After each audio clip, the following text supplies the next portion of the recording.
এই মুহূর্তে আমরা অবস্থান করছি রাজধানীর যমুনা ফিউচার পার্কের সামনে এবং এই যমুনা ফিউচার পার্কের সামনে মোবাইল ব্যবসায়ী যারা রয়েছেন তারা রাস্তা অবরোধ করেছেন এবং সড়ক অবরোধ করে তারা কিন্তু তাদের দাবিতে বিভিন্ন স্লোগান দিচ্ছিলেন।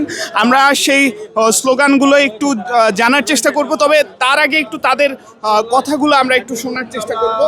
সিটি দিয়েছি, ওই সিটির কোনো আমরা উত্তর পাই না এবং গভর্নমেন্টের কাছে আমরা বারবার যাইতেছি বা আন্দোলন করতেছি, মানববন্ধন করতেছি। গভর্নমেন্ট আমাদের এগুলা কোনো প্রকার কানে নেয় না এবং আমাদের যে এই মোবাইল ইন্ডাস্ট্রিটা এটা সারা বাংলাদেশে আপনার মিনিমাম 25 থেকে 30 হাজার ব্যবসায় আমরা জড়িত এবং 30 থেকে 40 লাখ এই ব্যবসার সাথে জড়িত।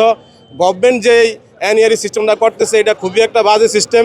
গভর্নমেন্ট, আমরাও বলি government clone phone, copy phone এগুলো গভর্নমেন্ট বন্ধ করুক, কিন্তু আমরা যারা সাধারণ ক্ষুদ্র ব্যবসায়ী গভর্নমেন্ট যে এনবিআর যে ট্যাক্স নির্ধারণ করেছে 57%। এখন দেখেন আপনাদের হাতে, আপনারা সাংবাদিক, আপনাদের হাতেও কিন্তু যে ফোনগুলো এগুলো কিন্তু আনঅফিসিয়াল ফোন এবং শতকরা 70% আনঅফিসিয়াল ফোন বাংলাদেশে। তো এক একটা ফোন যদি 1 লাখ টাকা এখন আপনারা কিনতেছেন, গভর্নমেন্ট এই যে এনইআরই সিস্টেমটা চালু করছে এটা চালু হলে আপনার এক একটা ফোন 1,57,000 দিয়ে কিনতে হবে। তাতে জনগণ সাশ্রয় মূল্যের ভিতরে ফোন কিনতে পারবে না এবং আমরা ব্যবসায়ীদের আমাদের সেল কমে যাবে, আমরাও ক্ষতিগ্রস্ত হব, জনগণও ক্ষতিগ্রস্ত হব। তো সরকারের কাছে আমাদের দাবি গভর্নমেন্ট এনবিআর যাতে এই ট্যাক্সটা 57% না করে তারা 10 থেকে 15% করুক, আমরা দিতে ইচ্ছুক। এখনও আমরা ব্যাড ট্যাক্স ইনকাম সবই দেই, গভর্নমেন্টকে ট্রেড লাইসেন্স সবই ট্যাক্স দিতেছি, আমরা দিয়ে ব্যবসা করতেছি। তো গভর্নমেন্ট যদি 10 থেকে 15% একটা ফোনের ট্যাক্স নির্ধারণ করে তাহলে এটা ভোক্তার কাছে সহনশীল হবে এবং আমাদেরও ব্যবসাটা বেশি রানিং হবে। কিন্তু গভর্নমেন্ট 16 তারিখে যদি এই এনইআর সিস্টেম চালু করে সারা বাংলাদেশে 25,000 ব্যবসায়ী আছে, তাদের যে এই স্টকগুলো হিউজ পরিমাণ স্টক আছে, এক ধরনের 1 কোটি 1.5 কোটি টাকার ফোন আছে, তারা যদি এই এনইআর সিস্টেম চালু করে তাহলে 16 তারিখে আগে সবগুলো ফোন বন্ধ হয়ে যাবে এবং প্রতিটা ব্যবসায়ীর আপনার ব্যাংকের লোন আছে, স্টাফ আছে, কর্মচারী আছে।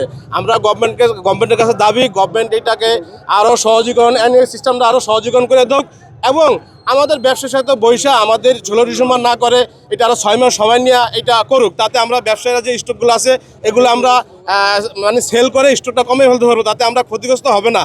আর আমরা গভর্নমেন্টের কাছে এটা চাই ওনাদের যে বিটিআরসি যে লাইসেন্স, এই লাইসেন্সটা যাতে সহজীকরণ করা হয়। সহজীকরণ করলে হলে আপনার সব বিজনেসম্যানরা আমরা মোবাইল আমদানি করতে আমাদের কাছে সুবিধা হবে।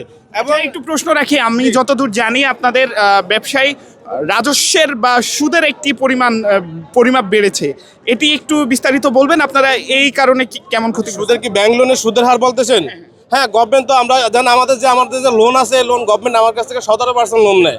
17% আমি ইন্টারেস্ট দিয়ে ব্যবসা করতেছি এবং ওই লোনের টাকা দিয়ে আমাদের কাছে সবগুলো ফোন স্টক করা। এখন গভর্নমেন্ট যদি হুট করে 16 তারিখে এটা বন্ধ করে দেয় তাহলে আমাদের স্টকগুলো কী হবে?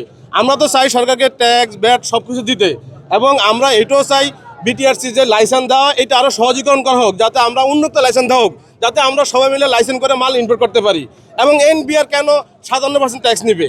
57% ট্যাক্স অনেক বেশি। 1 লাখ টাকার ফোনে 57,000 টাকা ট্যাক্স, তার মানে কাস্টমার এই ফোনটা 1,60,000 দিয়ে কিনতে হবে।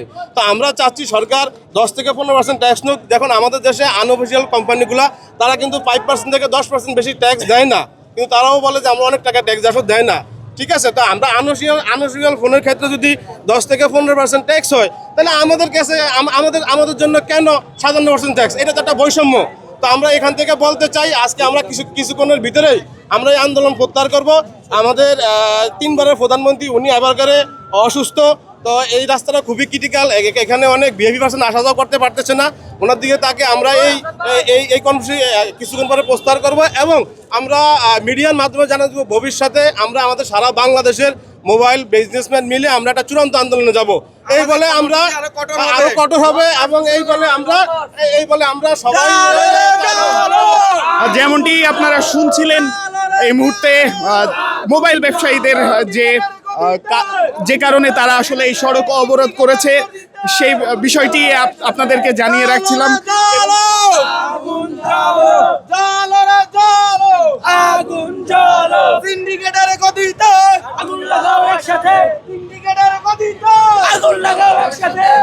যেমনটা আপনারা শুনছিলেন আমরা আপনাদেরকে জানিয়ে রাখছিলাম এই